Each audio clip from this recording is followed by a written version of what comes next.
લાખાપાદરનો ઇતિહાસ। દીકરો, આપા દેવાત, આ તમ સારું થઈને હોકાની બજરનું પડતલું માણ્યું છે। ભારી મીઠી બજર હાથ પડી, તે મનમાં થયું કે આ બજરનો ધૂનવાડો તો આપા દેવાતની ઘૂંટમાં જ શોભે। એમ કહીને ભરદાયરામાં એક કાઠી આવી, વચ્ચોવચ બેઠેલ એક પડછન પુરુષની સામે તમાકુનું પડતલું ધરે છે, અને જાણે કોઈ ખંડિયાની પાસેથી નજરાણું લેતો હોય તેવો એ પુરુષ જરાક ડોકી હલાવે છે। એની સોનાના વેઢવાળી આંગળીઓ દાઢીના કાતરા ઉપર રમે છે। ત્યાં તો બીજો કાઠી ઊભો થાય છે। આપા દેવાત, આ નવોનકોર હોકોય હું ગંગા જમની તાર મઢાવીને ખાસ તમ સાટું જ લાવેલ છું। સારું રાજ તો ઠેકાણે જ શોભે ને બા। થોડુંક મોં મલકાવીને આપો દેવાત હોકાની ભેટ સ્વીકારે છે। એકલ અવતરણચિહ્ન ડોટ ડોટ ને આ ઊની ડળી, એમ કહેતા ત્રીજા ભાઈ આગળ આવે છે। આપા દેવાત, તમારી ઘોડીને માથે આ મશરૂ જેવી થઈ પડશે। ઘોડીનું ડીલ નહીં છોલાય, ખાસ બનાવીને આણી છે, હો। સલાળા ગામના ચોરા ઉપર દરબાર ઓઘડવાળાના આઈને કારજે કાઠી ડાયરો એકઠો મળેલ છે।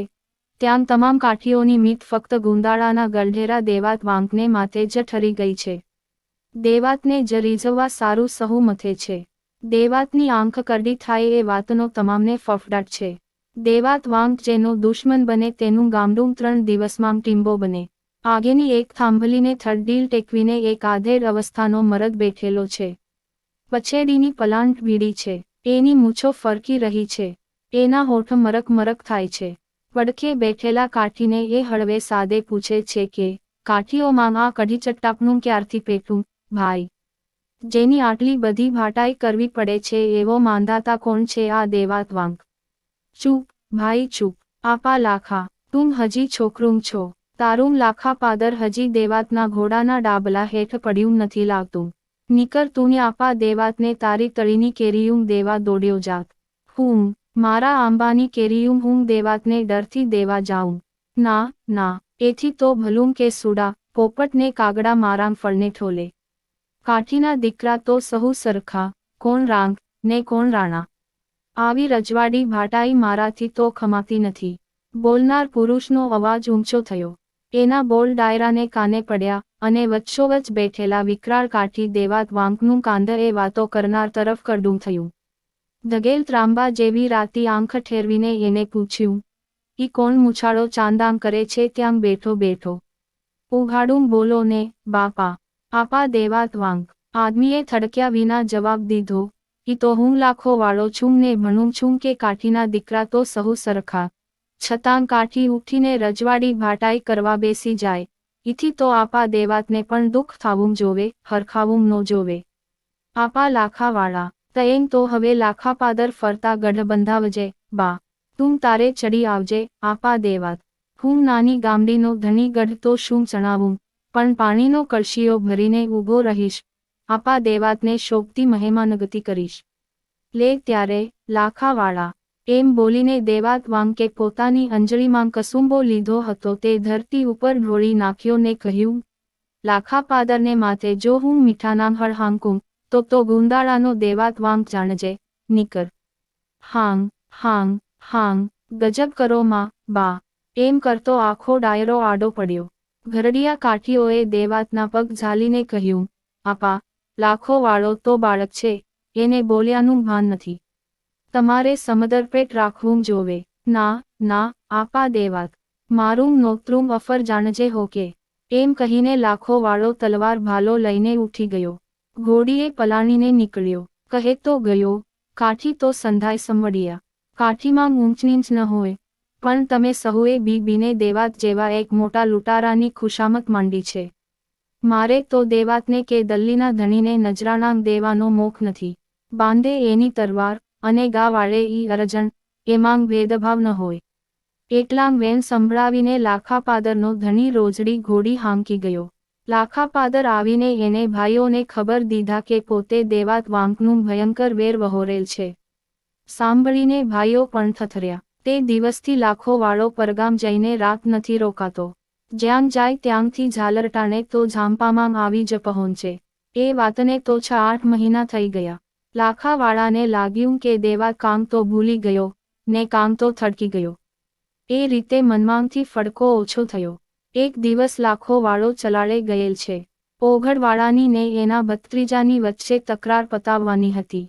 સાંજ પડે એને રજા માગી, પણ ઓઘડવાળો કહે કે, આપા, આજની રાત તો નહીં જવા દઈએ, અને હવે ક્યાંક દેવા તમારી વાંસે ભમતો ફરે છે. લાખો વાળો કચવાતે મને રોકાયો.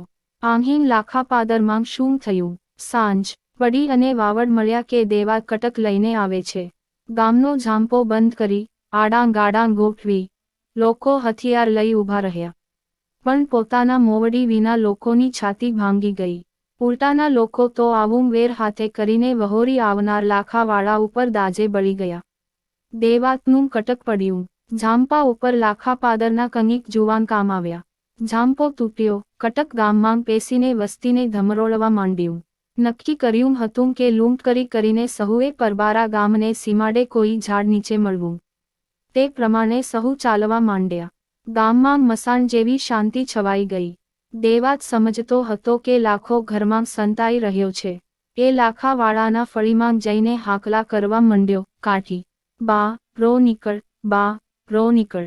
તે દીતુંકએ મોઢે બકી ગયો, તો ઓરડામાં ઊભી લાખાવાળાની સ્ત્રી થરથરતી હતી.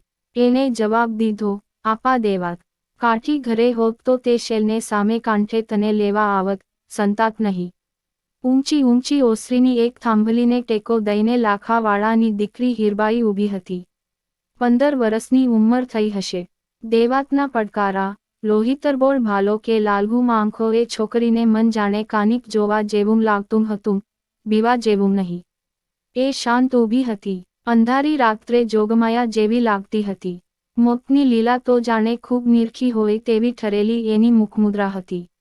પેલા વડલાની છાનડીએ રમેલી, કછોટા ભીડીને ઝાડવે ચડેલી, ધરામાં ઢબીડબીને વજ્ર જેવી એની કાયા બનેલી. શેલ નદીના ગુનામાં એને મગરમચ્છના મોંમાંથી બકરું પણ છોડાવેલું. ને હીરબાઈએ તો લાખાપાદરના ચોકમાં, શેલ નદીના કાંઠા ગુંજી ઉઠે એવો, તેજમલ ઠાકોર નો રાસડોએ કંગી વાર ગાયો હતો. ઉગમની ધરતીના, દાદા, કોરા કાગળ આવ્યા રે, એ રે કાગળ દાદે ડેલીએ વંચાવ્યા રે. કાકો વાંચે ને દાદો રહ રોવે રે. ઉપરવાડેથી તેજમલ ડોકાણાંગ રે, શીઘને રોવો છો દાદા, શું છે અમને કે, જો રે. દળકટક આવ્યું દીકરી, વારે કોણ ચડશે રે. સાત દીકરીએ દાદો વાંઝિયો કે, વાણા રે. દોઢ, હૈયે હિંમત રાખો દાદા, અમે વારે ચડશું રે.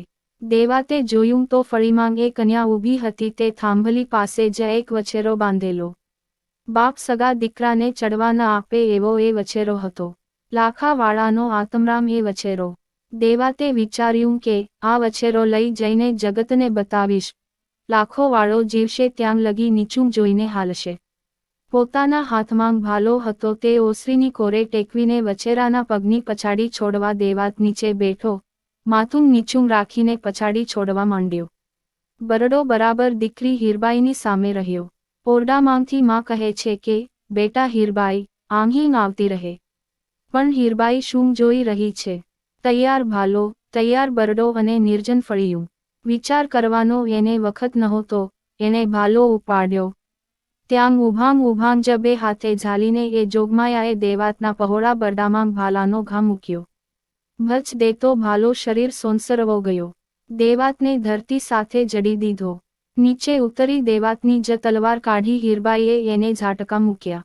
શત્રુના શરીરના કટકા કર્યા. પછી માને બોલાવી, માડી, પછેડી લાવ્યા, ગાંસડી બાંધીએ.